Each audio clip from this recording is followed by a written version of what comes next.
that saved a wretch like me.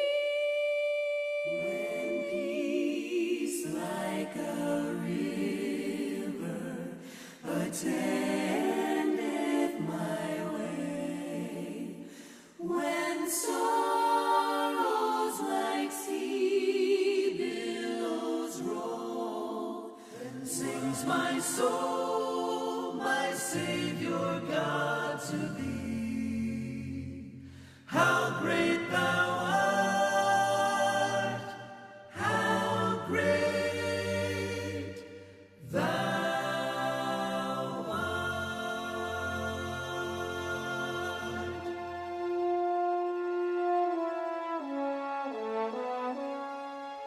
It is perhaps the most compelling music that the world has ever known.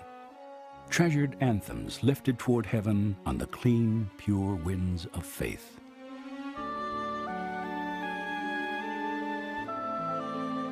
They are the classic hymns of worship and praise. And for centuries, their sweet sounds of hope and renewal have touched every generation. For each is a precious gift from the heart of God to the soul of man. The truly great hymns, I think, speak as much to our experience in the 1990s and on into the new millennium as they did in their own particular day. God can be very real in life, and God can speak to us, and God can use a thing like a hymn, a song, to bring comfort and strengthening to our fragile spirits. They personalize your theology. They personalize your relationship to a living God. Music alone speaks a language, and when that is uniquely wedded to words that are saying the same thing, then you've got a powerful vehicle for opening the heart to the things of God. Through the years, these enduring hymns have become familiar friends, bearing a legacy of comfort and strength. Yet though they stand as cornerstones of our spiritual heritage, one significant aspect of their existence remains for most of us a mystery. Each of them is the product of a defining moment, an extraordinary but often unheralded encounter between God and man. To grasp the full richness and power of this music, we must look then beyond lyric and melody to the lives of the individuals who wrote them. For to understand the human dramas that inspire these beloved songs is to hear, sing, and appreciate them as never before.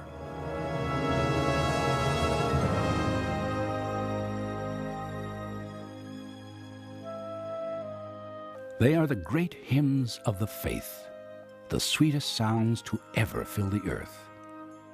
And this is the story of their creation.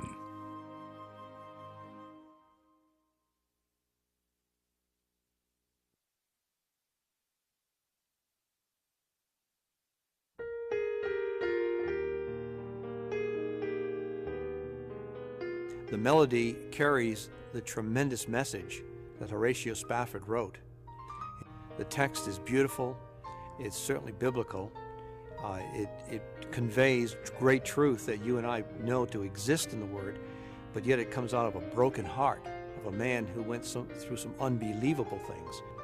And it's really a tremendous benchmark, cornerstone hymn of the church.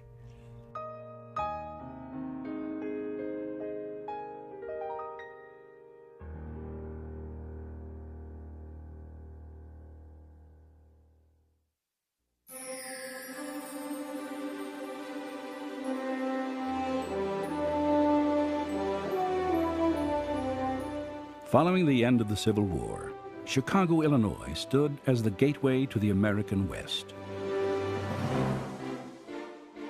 Business and commerce boomed along the shores of Lake Michigan. The population tripled in less than a decade, and railroads connecting half a continent intersected in the heart of the city. The birth pangs of a metropolis were unmistakable. And as Chicago grew, so did the fortunes of anyone with the capital and vision to invest in its future. One of these men was Horatio Spafford. Well, Spafford, of course, came from New York State, and he came to Chicago and was well on his way. Of course, he was a lawyer, plus the fact that he was knowledgeable of real estate, had to do a lot of closings, I'm sure, and saw bargains when they were there and became involved in it. Though Spafford profited greatly from his investments in real estate, he considered material wealth as only a fragment of his true fortune. His reputation for integrity had earned him the respect of his peers throughout the city. In his wife Anna and their young children, he had a family he adored. And through his tireless support of both his church and the ministry of the evangelist Dwight L. Moody, he found tremendous spiritual fulfillment. Overwhelmed by this prosperity, Spafford frequently observed that he had been blessed beyond measure. Then, beginning in 1871, this life so rich in joy and contentment would be racked by an unbelievable succession of tragedies.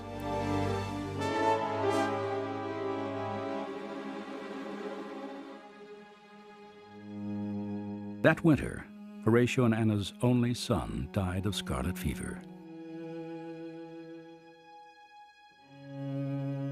Several months later, on the 8th of October, while the family still grieved their loss, disaster struck again.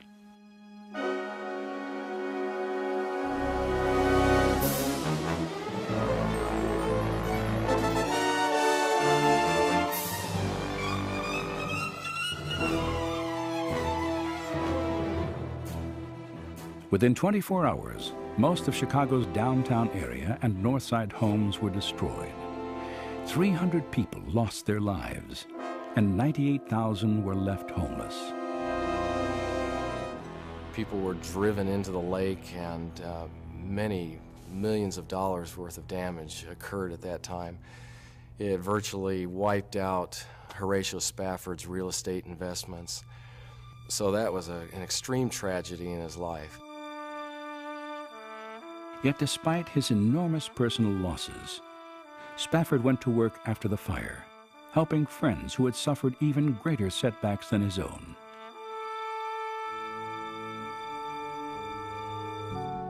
By the fall of 1873, the reconstruction of Chicago was still years from completion. Spafford's friend D.L. Moody had traveled to England to continue his ministry, and in November, Horatio decided to follow the evangelist overseas, hoping that a change of scenery and routine would lift the spirits of his family.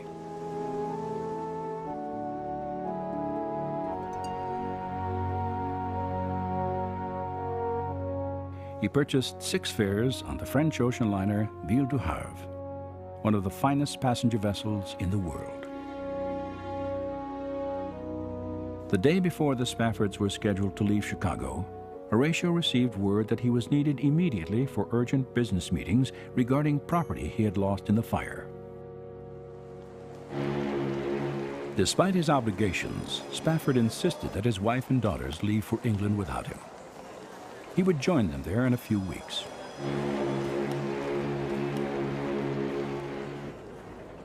On November 19, 1873, the Ville du Havre departed from New York.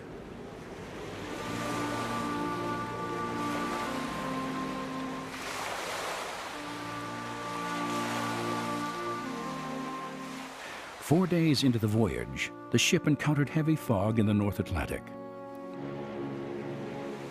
Just past midnight on November 22nd, the Loch Earn, an iron-hulled English sailing vessel, rammed the Ville du Havre broadside.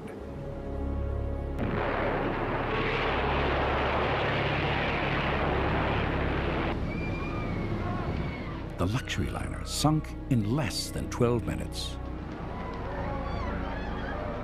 226 passengers, including the Spaffords' 4 daughters, perished at sea.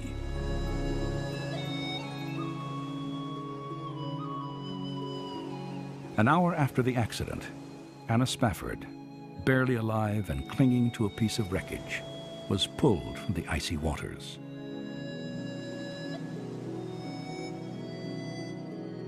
Several days later, her rescue ship reached Cardiff, Wales. She cabled her husband in Chicago with a two-word message: saved alone. The loss of his infant son, devastating financial setback, and now the deaths of his 4 beloved daughters. Yet in the face of unimaginable pain, Spafford clung desperately to his faith in God, confiding to a friend that I am glad to trust the Lord when it will cost something. He immediately booked passage on a ship bound for England to join his bereaved wife. The journey was long, and Horatio spent the hours deep in prayer and contemplation. 4 days into the crossing, the captain told Spafford, "I believe we are passing over the spot where the Ville de Havre went down." As a grieving father gazed into the watery grave of his children, a torrent of emotion rushed from his broken heart. I'm sure he reminisced with Job. All the children were dead. They were gone. And as he said later, he went through some deeps he had never experienced in his life before. But he said through all of it, it seemed the darker it got, all of a sudden the light of God's promises began to shine in my heart. He said I couldn't do anything else but express it in a way that I had a gift for. I was not a poet by trade, but I loved to write poetry. And he said, without even a moment's hesitation, the testimony began to flow from my heart through my pen. In that extraordinary moment, sorrow became hope, as Spafford, now strengthened by the assurance that he would one day be reunited with his children in heaven, returned to his cabin and penned one of the most profound expressions of faith ever recorded. When peace like a river attendeth my way, when sorrows like sea billows roll, whatever my lot, thou hast taught me to say, it is well with my soul. It's just a marvelous way he wrote it. You're on the sea with them, and we are out in the sea of life. This is what he's painting there, the picture. But through all the troubles, whatever you go through, and it says in this, whether it be financial or whether it be physical, that through it all, God will never leave you. He'll not forsake you. And you can say they can hurt the body, but my soul, it's well. When peace like a river attendeth my way, when sorrows like sea billows roll, whatever my lot, thou hast taught me to say, it is well. It is well with my soul. It is well with my soul. It is well. It is well with my soul.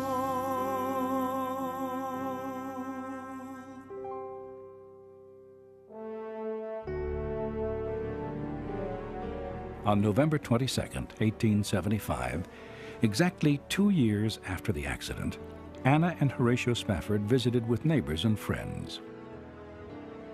That afternoon, Spafford shared his poem with the renowned songwriter Philip Bliss, one of history's greatest composers of sacred music. Bliss was so moved by the power of Spafford's text that he sat down at his keyboard and within moments created a melody for the ages.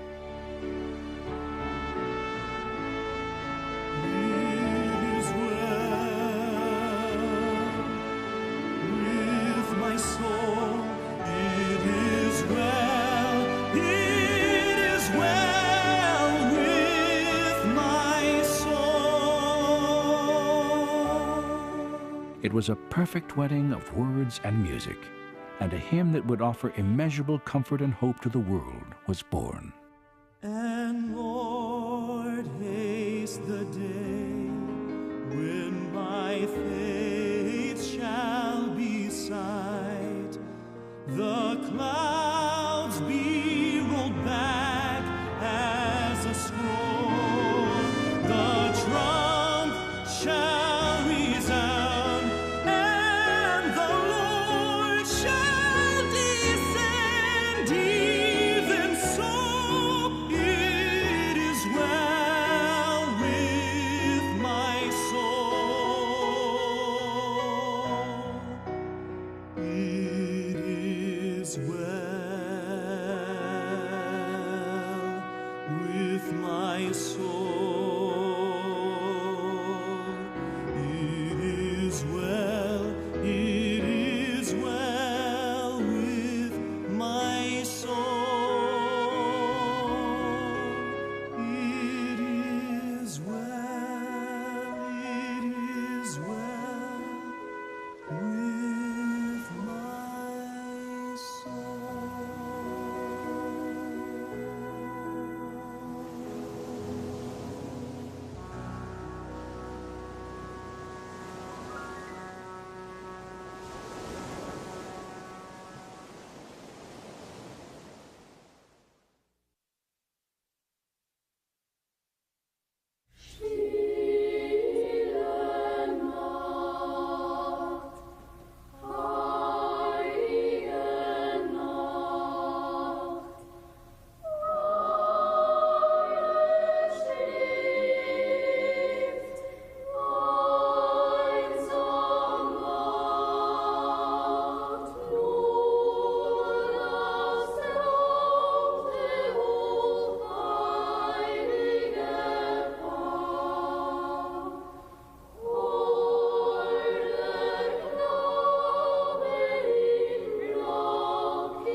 In December of 1818, high in the Austrian Alps, two very ordinary men were about to make history.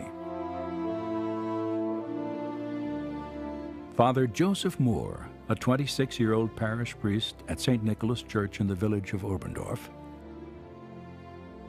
and his friend Franz Gruber, a school teacher and organist, shared a deep love for the music of the Christmas season.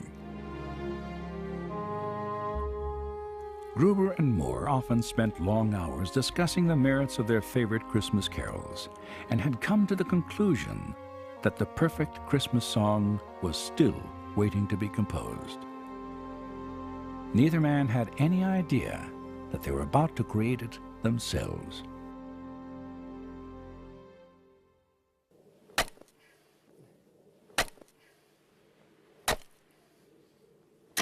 A few days before Christmas, Father Moore received word that the wife of a woodcutter living outside of Oberndorf had recently given birth to a son. The next morning, the priest made the long walk to the family's cabin, where he offered a blessing for the newborn child.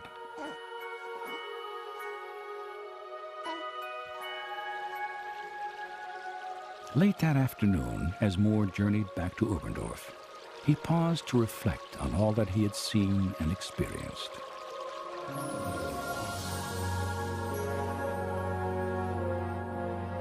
The priest marveled at the quiet beauty of the Austrian countryside he had traveled through that day.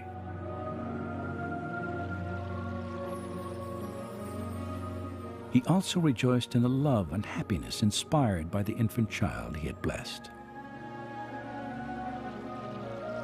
Then, in his imagination, he envisioned the birth of another baby boy, 18 centuries earlier, on a pure and holy night, when God reached down and touched the world with his Son.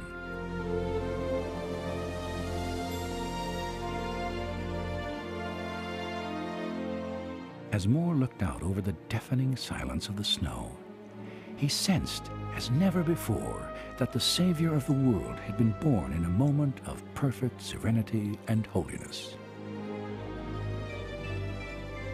In purity and peace, Jesus entered the world, and God became man to dwell among us.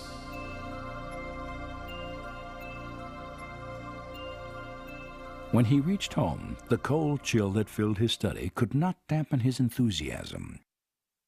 And in a burst of inspiration, Moore penned the lyrics to the only song he would ever write. It was a song that would capture the essence of the beauty and wonder that surrounded the miracle of Christ's birth.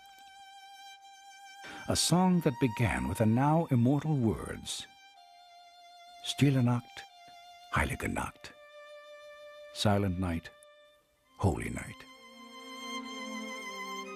In less than 4 hours, Moore finished 6 stanzas.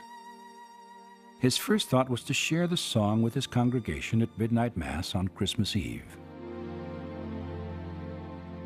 But the church organ was silenced, its bellows badly damaged, and the repairman he had written to months earlier could not come to Oberndorf until after Christmas.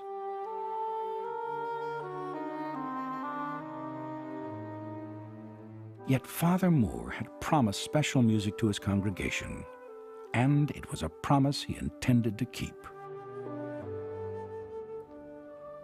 Liebe Freund im Glauben, Though our organ is broken, do not despair.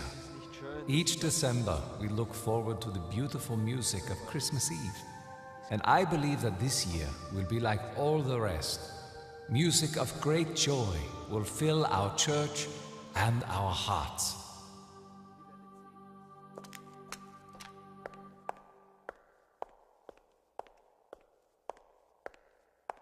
With no organ for accompaniment, Moore prayed for an alternative. And for the second time in less than a week, inspiration touched the young priest.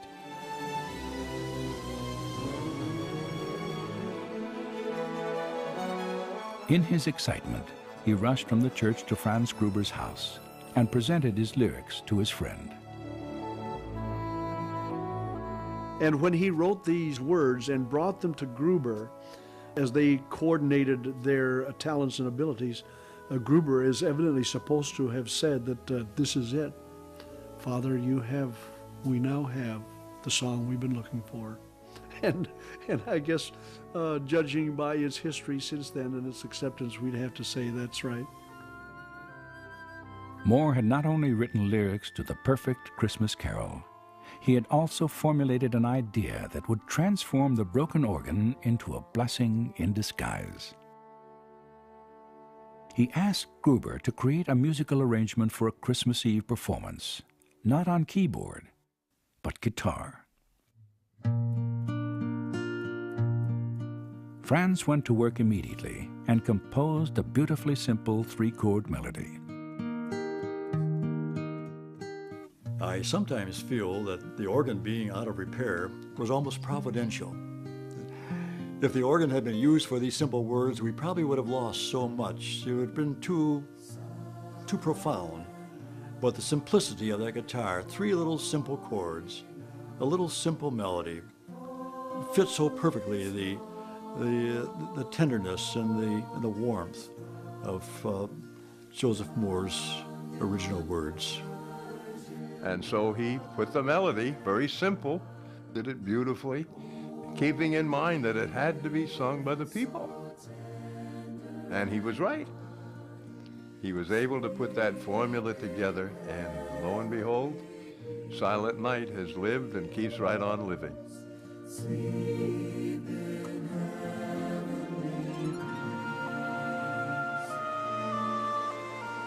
Today, all that remains of Father Moore's St. Nicholas Church are these foundation stones. In its place, a memorial chapel commemorates his collaboration with Franz Gruber and the remarkable Christmas Eve of 1818.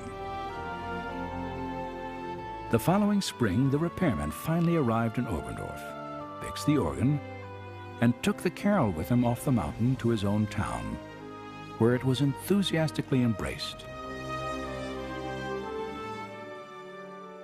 And in the years that followed, Silent Night became the favorite of both peasants and kings, touching countless lives through translations into more than 120 languages, as its power and popularity spread throughout the earth, while celebrating the simple masterpiece of a young priest and a school teacher, who by necessity and inspiration composed the perfect Christmas carol.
It's the one hymn that brings a smile to more people than any other hymn we announce. And they say, oh yes, we must hear that. We can have a concert of music for an hour and a half or 2 hours. If we haven't sung How Great Thou Art, somebody's going to go home and say, but they didn't sing How Great Thou Art. But if we sing it, even just one verse at the end, they feel the evening's complete. And that's the way I feel about it too.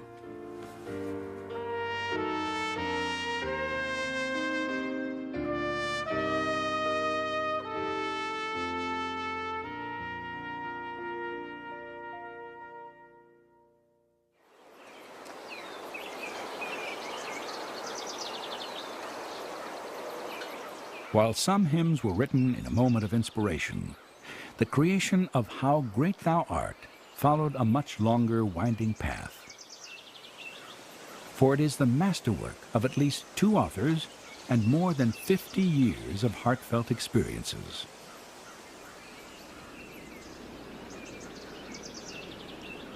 On a summer afternoon in 1885, Karl Boberg, a 26-year-old Swedish pastor, was returning from a hike in the countryside.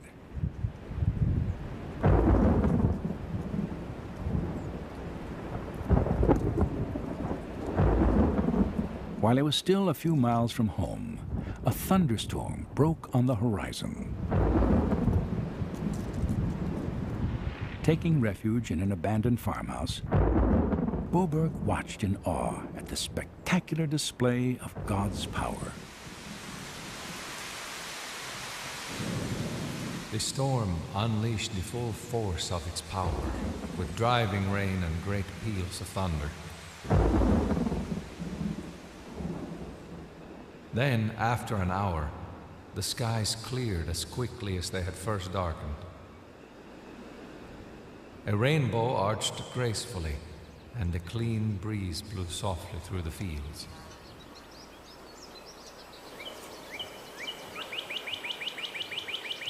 When I arrived home, the lake outside my window was like a mirror. The song of a thrush lifted from the woods, and a church bell sounded in the distance. I fell to my knees in humble praise to the God who held all of creation in his hands. That evening, Karl Boberg, still deeply moved by the beauty and power of all he had experienced, wrote a poem he entitled, O Storgud, O Great God. The following week, he read the poem in his church and later published it in a local periodical. Much to his surprise, its popularity spread throughout Sweden as it was sung to the tune of a traditional folk melody. In 1907, Boberg's poem, now turned hymn, was translated into German. Then 20 years later, a Russian version was published. Yet, it wasn't until Stuart Hine, a British missionary, heard the song in a small Ukrainian village that a remarkable chain of events, resulting in the hymn's enormous worldwide impact, would be set into motion. He was captured with the music because of the particular areas that he was there in Europe. And he was just thrilled. And then one song particularly that the young people sang, particularly when they were out on hikes and things like that, they sang this song and he just loved it and loved it. The people would sing the hymn together as they walked through the forest and mountain trails. Its words seemed to carry to heaven, triumphant and full of joy. I was captivated by its message and set my heart to one day compose an English version of this beautiful song of praise.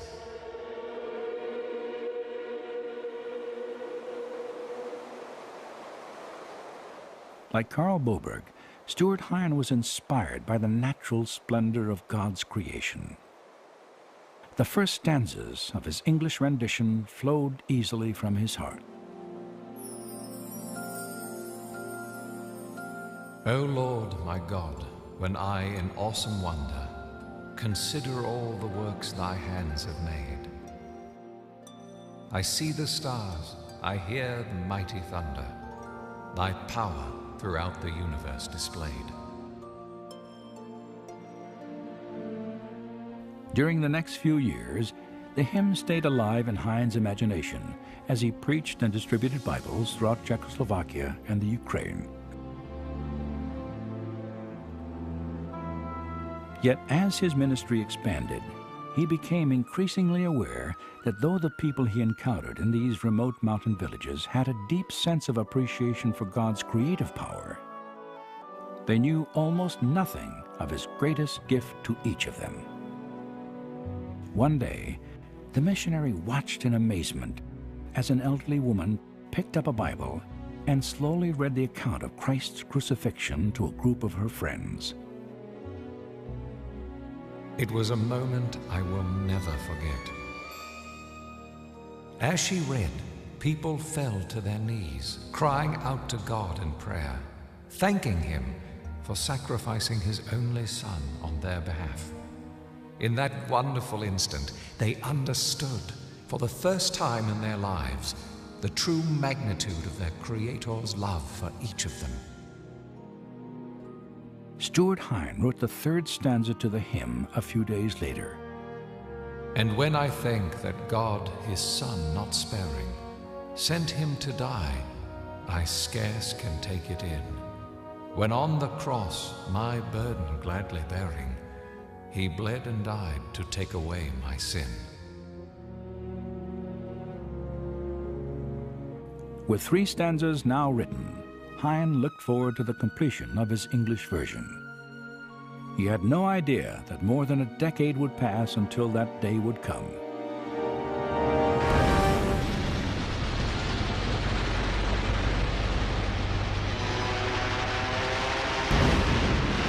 In 1939, World War II exploded throughout Europe. As the fighting escalated, Stuart Hine was forced to leave Russia and return to England.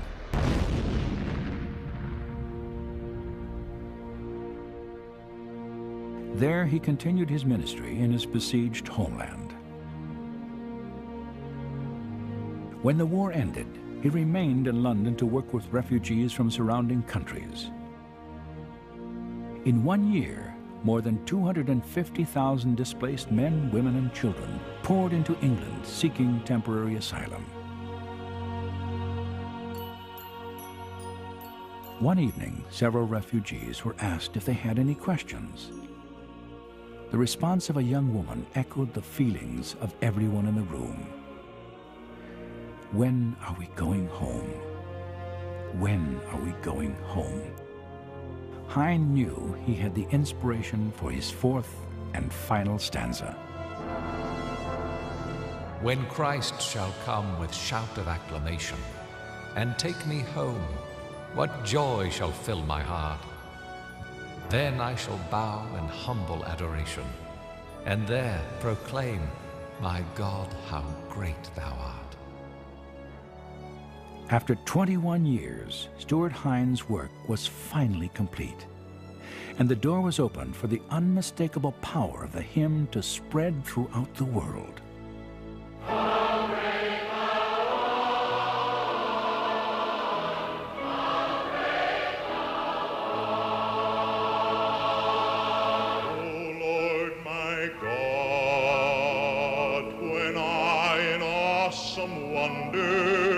Consider all the worlds thy hands have made.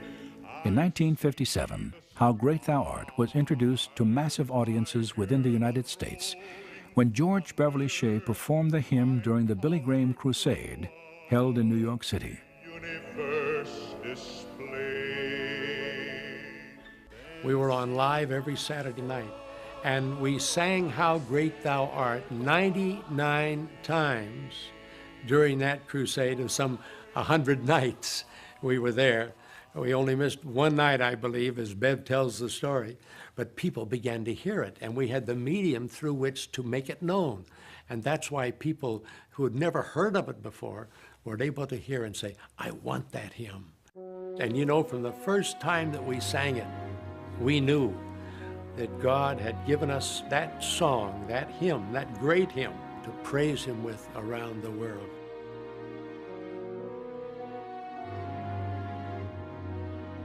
Within a decade, How Great Thou Art would be translated into dozens of languages and sung in every corner of the earth. Its message of the Lord's infinite power and love transcended every culture and denomination. And today, more than a century after a young Swedish pastor first wrote a poem in praise of his Creator, it stands as perhaps the most beloved hymn of worship ever lifted to the ears of God. O Lord my God, when I awesome wonder, consider all the worlds thy hands have made. I see the stars, I hear the rolling thunder, thy power throughout the universe displayed. Then sings my soul, my Savior God, to thee. How great thou art, how great thou art.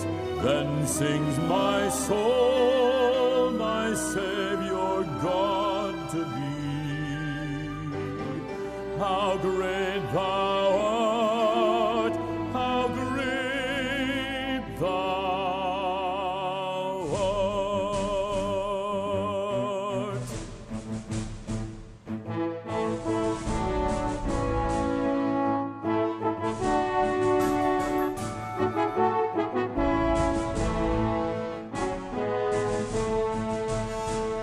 When Christ shall come with shout of acclamation and take me home, what joy shall fill my heart?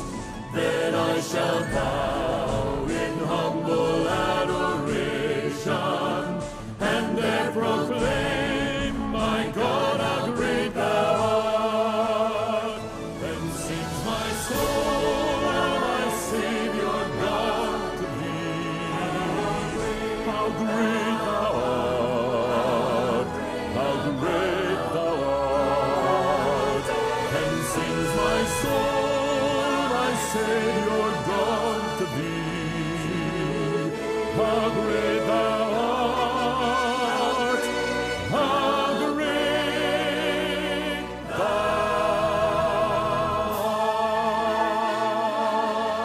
art. Then sings my soul, then sings my soul, how great thou art.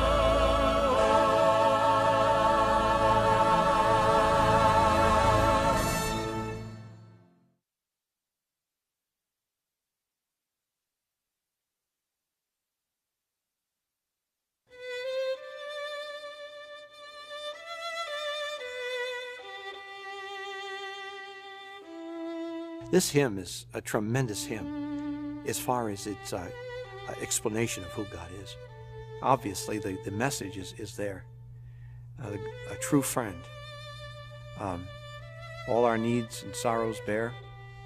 Bring it to the Lord in prayer. He cares. He sustains. I don't know about you, but how many times we fail to really realize what a friend we do have in the Lord.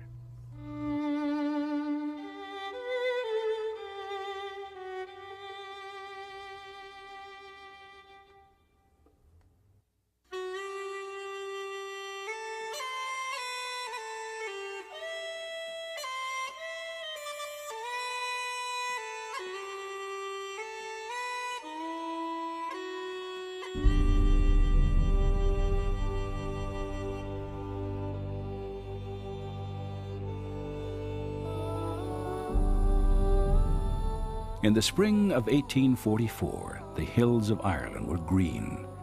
Clouds drifted across painted skies. And for a young Irishman, the future was filled with hope and promise. Joseph Scriven had completed his university education and returned to his home outside of Dublin. He was engaged to his childhood love and soon planned to take her hand in marriage.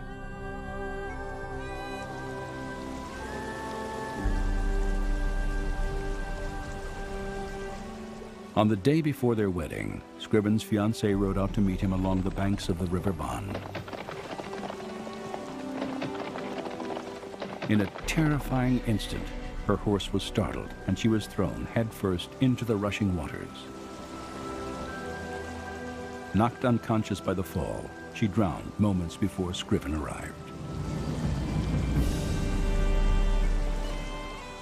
And they were taking the body out of the water, and he was close enough to look. And he looked into the face of the girl that he was supposed to marry the next day. As he said later, he said, the bottom of my world seemed to just disappear. And he said, no, wherever I looked after that in Ireland, I always was reminded of the wonderful day I had looked forward to that never had occurred.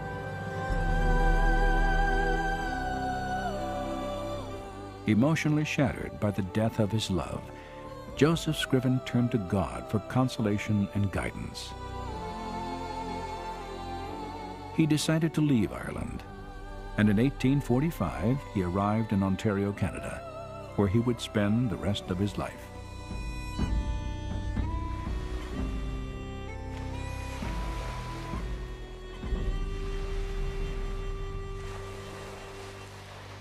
Scriven settled near the town of Port Hope on the shores of Lake Ontario. There he committed himself to the ideals of Christ's Sermon on the Mount, devoting his life to helping others in need.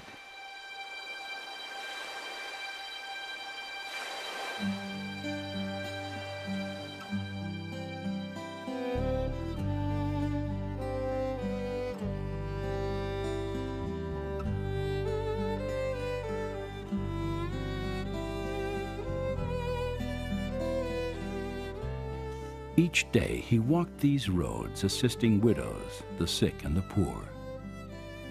It was said that he never once denied a request for help, and that his greatest desire was to reflect the love of God through his life.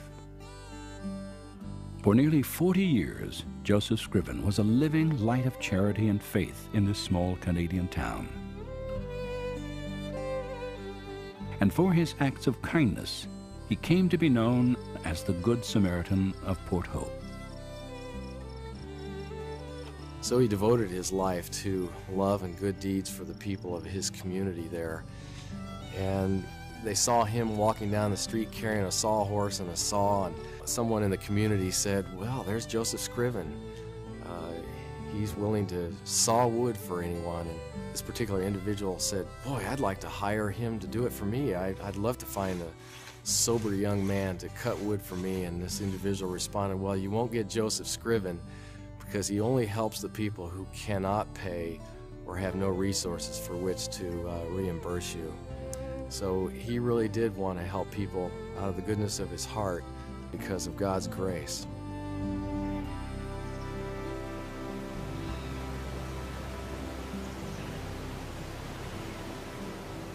Joseph Scriven spent many years tutoring the children of Robert Pengelly, a retired British sea captain. It was in this house that he met and fell in love with Pengelly's niece, Eliza Roche. They were to be married in the spring of 1854, yet only weeks before their wedding, tragedy struck Scriven's life for a second time. Eliza Roche became ill with pneumonia. Despite Joseph's vigilant care, she died at the age of 23. Once again, Scriven was heartbroken by the loss of a woman he loved. And once again, he found strength by turning to a God he looked upon as his closest friend.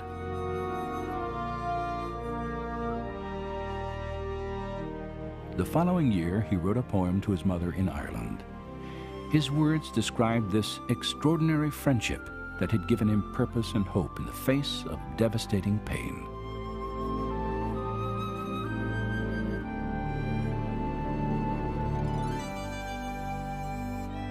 What a friend we have in Jesus, all our sins and griefs to bear. What a privilege to carry everything to God in prayer. Oh, what peace we often forfeit. Oh, what needless pain we bear, all because we do not carry everything to God in prayer. In simple yet eloquent language, Joseph Scriven, a man well acquainted with sorrow and loneliness, had defined for the world the essence of a right relationship with God. he saw his Creator not as an impersonal force to be feared, but as a loving Father and friend whose greatest desire is to carry our burdens and ease our pain.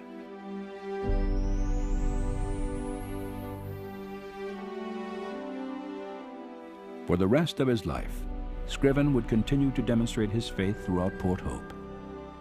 And today, more than a century after his death, his profound insights into the true character of God still resound through the legacy of a timeless hymn. What a friend we have in Jesus, all our sins and griefs to bear. What a privilege to carry everything to God in prayer. Oh, what peace we often forfeit. Oh, what needless pain we bear. All because we do not carry everything to God in prayer.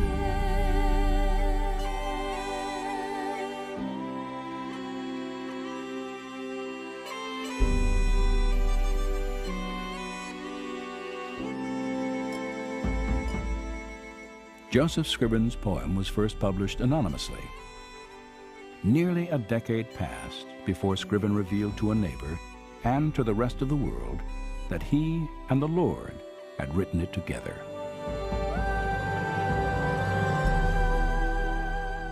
Today, What a Friend We Have in Jesus stands among the most beloved hymns ever penned. And outside of Port Hope, a monument commemorates the life and work of a humble yet remarkable man who trusted God with the deepest burdens of his life and walked with him as his friend.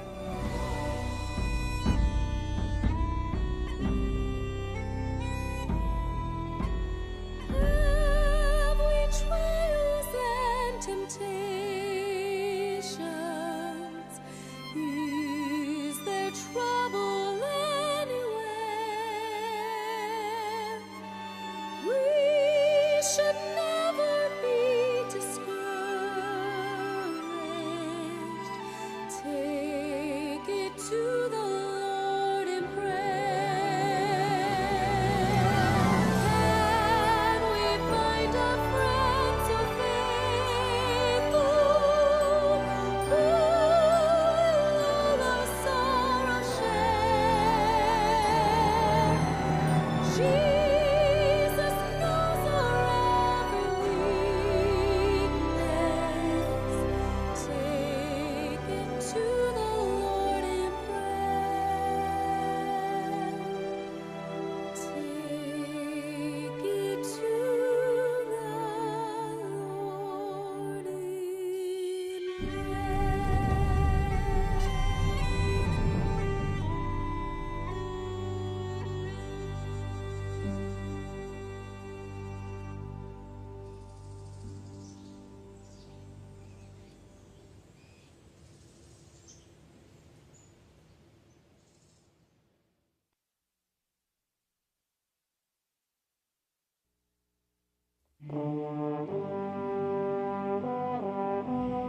You think about this hymn, it has a mystique about it. In fact, you can see the life of John Newton in every stanza of this text. It's extremely autobiographical. When you sing the words of this text, you see a man who has come through a tremendous life of immorality and moved into a life of one who's walking in the light of God.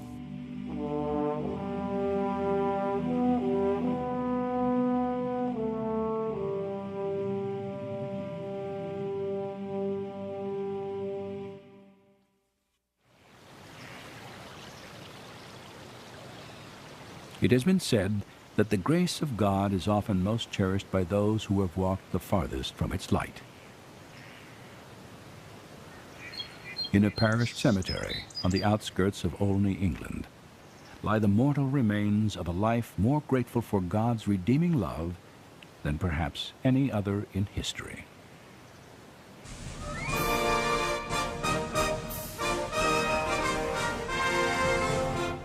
In 1730, England ruled the oceans of the world. And for John Newton, the only child of a British merchant captain and his wife, a life at sea appeared an almost certain destiny. Yet throughout Newton's early childhood, his mother dreamed of a very different future for her son.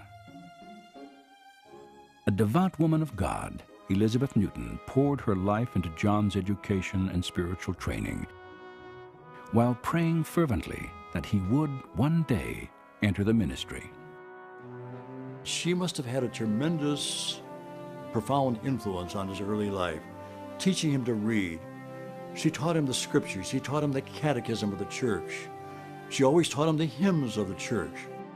As he approached old age, John Newton used to say, and those hymns that my mother taught me and the scriptures followed me throughout every day of my life.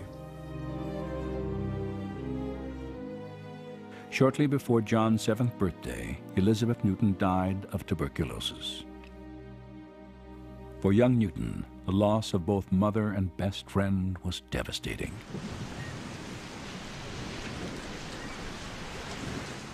He was enrolled in a boarding school, but after 3 years he abandoned his formal education to join the crew of his father's ship.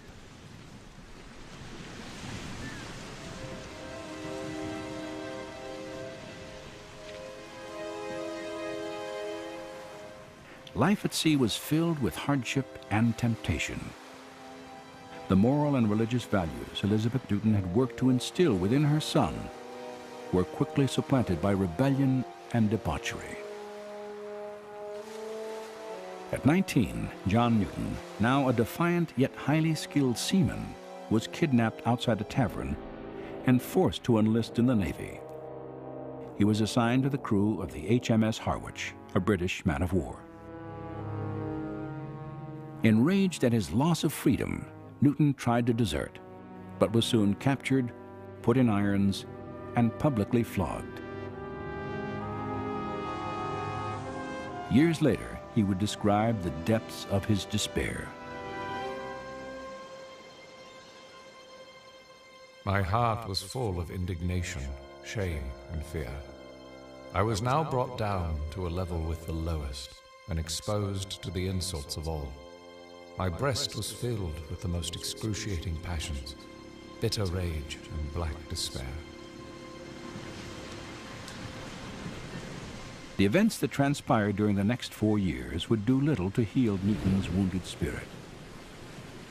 Demoted to the lowest rank for his insubordination, he pleaded with his captain for a release from the Navy. To his amazement, his request was granted, and he was exchanged to the crew of a merchant vessel bound for West Africa. As he rowed out to his new ship, Newton had no idea that he was about to become embroiled in the most wicked of all endeavors, the slave trade. In 1745, the capture and sale of African men and women was viewed as a respectable and enormously profitable enterprise by England's merchant class. Strong young slaves were in great demand to work the plantations and farms of English colonies in North and South America.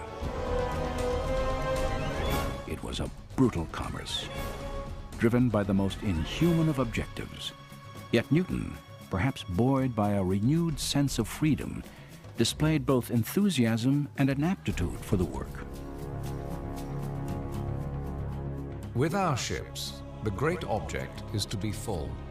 A cargo of a vessel of 100 tons is calculated to purchase from 220 to 250 slaves. The slaves lie in 2 rows, one upon the other, like books upon a shelf.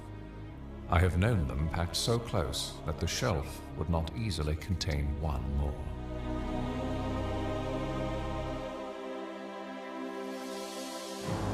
Newton's continual rage served him well, insulating him from the moral darkness that now engulfed every aspect of his life. Desensitized by alcohol, he was feared and despised by everyone he encountered. Not only the slaves detested him on board ship, but the crew that he was with, because being drunk all the time and unruly and very demanding things, and he just made life miserable, not only for himself, but for the crew members and for the slaves that had it bad enough. Yet in the midst of this oppressive darkness, a fragile seed of good was quietly taking root in Newton's life. It was a seed planted by his mother so many years before. In 1748, on a return voyage to England, Newton found a copy of Thomas à Kempis's classic book, Imitation of Christ. He began to read it. One evening, as he wrestled with the issue of his spiritual depravity, a violent storm erupted on the Atlantic.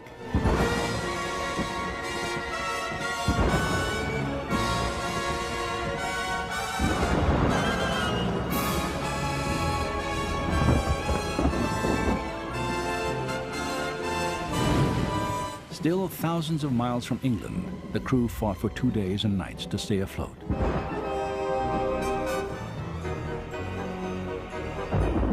As the battered vessel began to break, Newton called out to God in desperation. He thought it was the end. It must have been something. And he thought it was the end of all things. But in the midst of this storm, God opened the camera of his life, and he began to reflect and hear some of the verses that his mother had taught him way back then. And in the bowels of the ship, he made peace with God.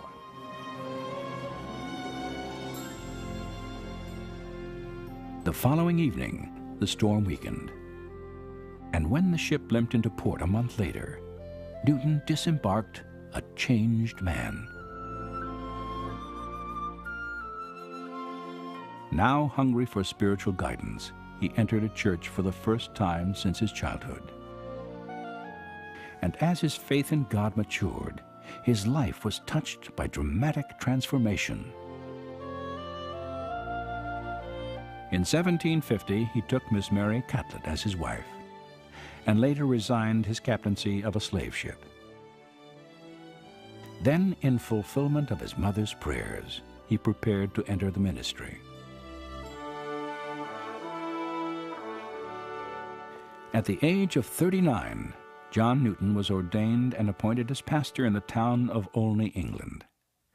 There his congregation of poor farmers and lace-makers filled the church to hear his stirring, heartfelt messages of personal conversion. A common drunkard or a profligate was a petty sinner compared to what I was. For I had the ambition and desire to rank in wickedness among the foremost of the human race. Oh, to grace, how great a debtor I am, and will always be. We need to understand that John Newton never lost sight of the fact that at one time he was truly an infidel, an African slave trader, a blasphemer, as he calls himself. As we read his memoirs, he says very specifically that there's never a day that goes by that I don't think back to that time when I was a slave trader and what God has done in my life. And I so appreciate God's grace in my life. It was Newton's overwhelming appreciation for God's grace that inspired him to explore every form of ministry. He understood the power of music to communicate spiritual truth. And each day, he worked to compose new hymns that would touch the deepest needs of his congregation. In the upper room of the parish vicarage, he authored nearly 300 songs of worship, including Faith's Review and Expectation, or Amazing Grace, the autobiographical anthem of his life. The song was first printed in 1779 in a volume titled The Olney Hymns. And to the last moment of his life, in 1807, John Newton joyously proclaimed its message of God's redeeming forgiveness and love. To be inscribed as my epitaph, John Newton, once an infidel and libertine, a servant of slaves in Africa, was, by the rich mercy of our Lord and Savior Jesus Christ, preserved, restored, pardoned, and appointed to preach the faith he had long labored to destroy.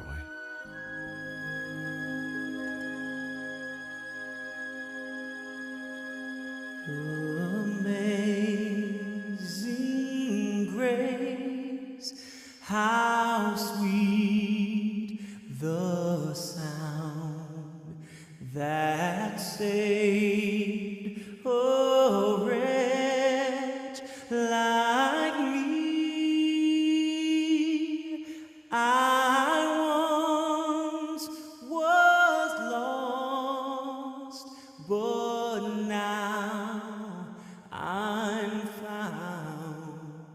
Was blind, but now I see.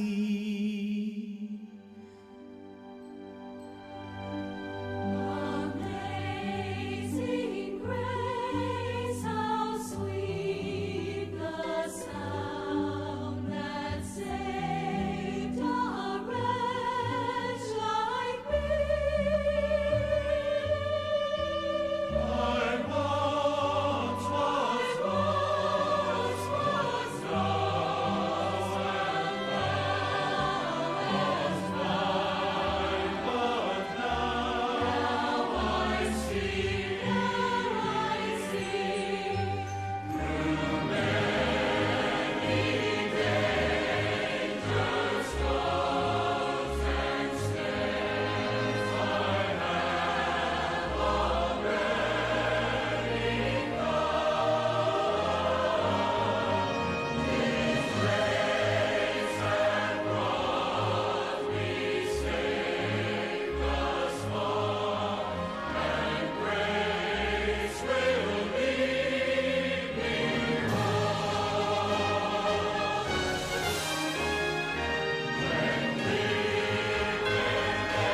passenger vessels in the world.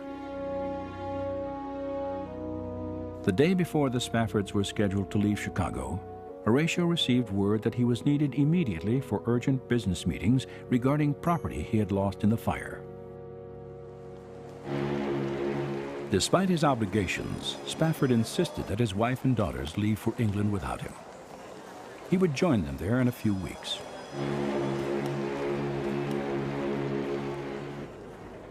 On November 19, 1873, the Ville de Havre departed from New York.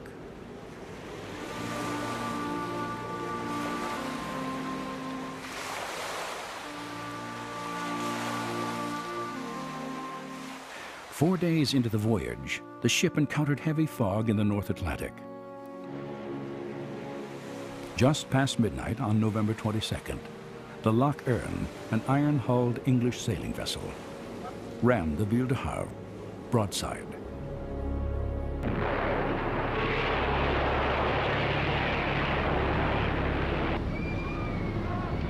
The luxury liner sunk in less than 12 minutes.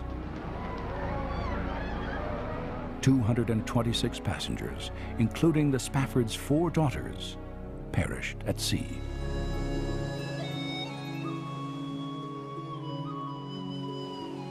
An hour after the accident, Anna Spafford, barely alive and clinging to a piece of wreckage, was pulled from the icy waters.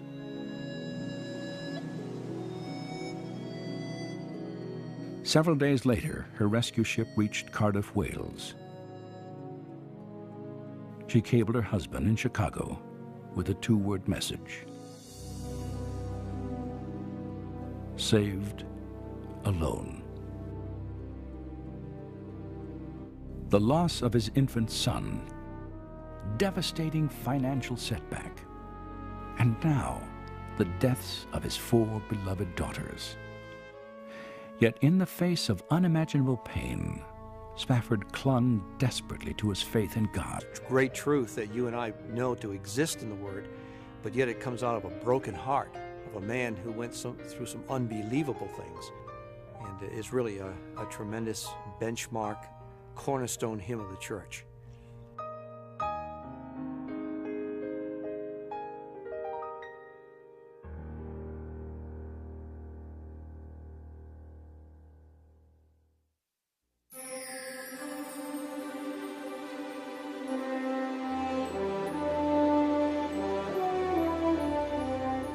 Following the end of the Civil War, Chicago, Illinois stood as the gateway to the American West. Business and commerce boomed along the shores of Lake Michigan. The population tripled in less than a decade, and railroads connecting half a continent intersected in the heart of the city. The birth pangs of a metropolis were unmistakable. And as Chicago grew, so did the fortunes of anyone with the capital and vision to invest in its future.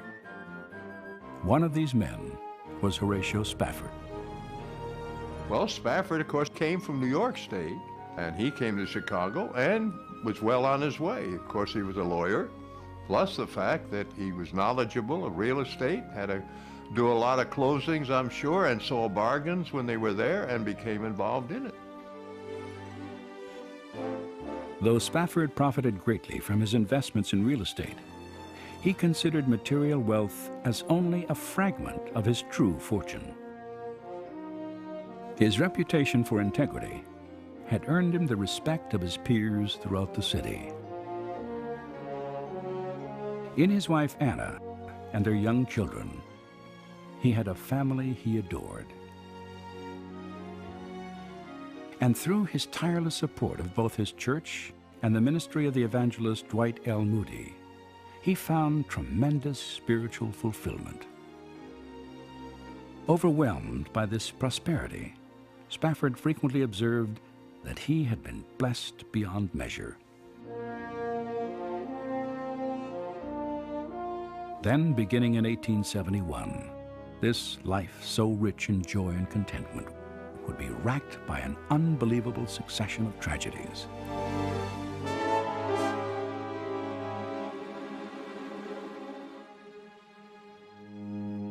That winter, Horatio and Anna's only son died of scarlet fever. Several months later, on the 8th of October, while the family still grieved their loss, disaster struck again.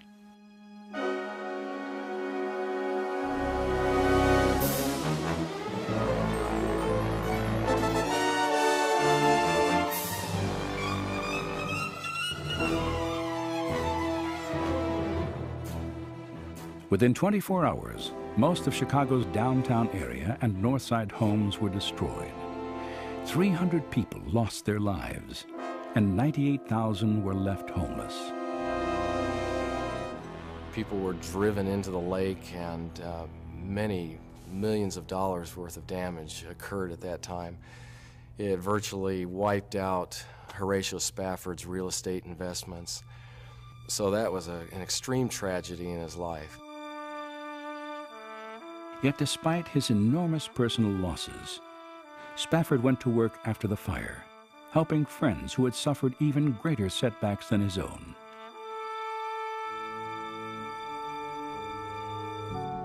By the fall of 1873, the reconstruction of Chicago was still years from completion. Spafford's friend D.L. Moody had traveled to England to continue his ministry. And in November, Horatio decided to follow the evangelist overseas, hoping that a change of scenery and routine would lift the spirits of his family.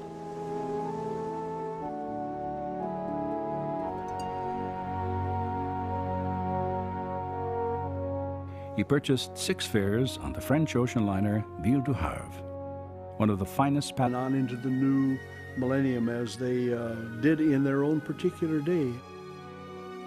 God can be very real in life, and God can speak to us, and God can use a thing like a hymn, a song, to bring comfort and strengthening to our fragile spirits.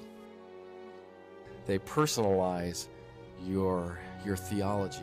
They personalize your relationship to a living God. Music alone speaks a language, and when that is uniquely wedded to words that are saying the same thing, then you've got a powerful vehicle for opening the heart to the things of God. Through the years, these enduring hymns have become familiar friends, bearing a legacy of comfort and strength. Yet though they stand as cornerstones of our spiritual heritage, one significant aspect of their existence remains for most of us a mystery. Each of them is the product of a defining moment, an extraordinary but often unheralded encounter between God and man. To grasp the full richness and power of this music, we must look then beyond lyric and melody to the lives of the individuals who wrote them. For to understand the human dramas that inspired these beloved songs is to hear, sing, and appreciate them as never before.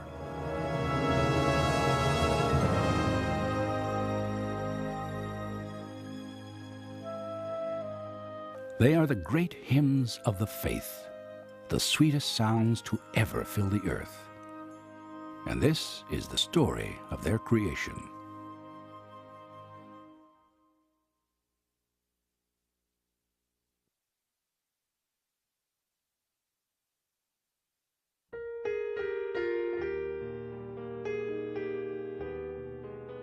The melody carries the tremendous message that Horatio Spafford wrote.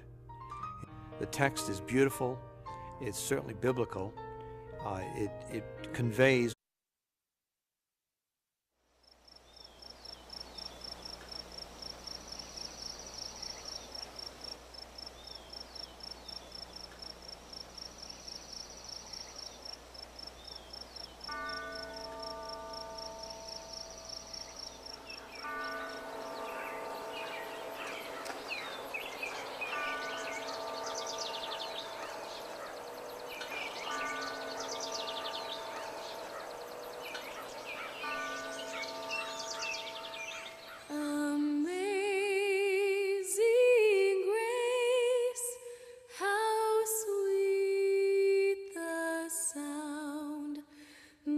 that saved a wretch like me.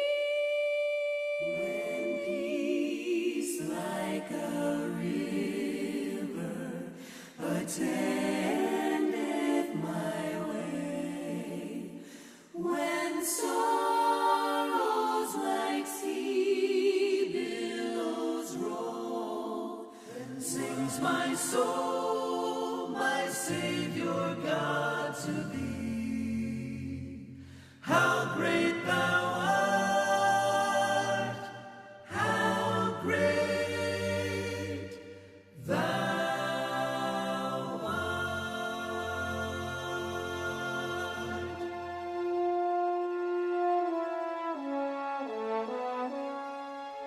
It is perhaps the most compelling music that the world has ever known.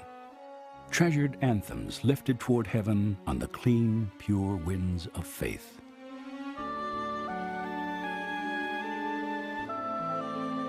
They are the classic hymns of worship and praise. And for centuries, their sweet sounds of hope and renewal have touched every generation.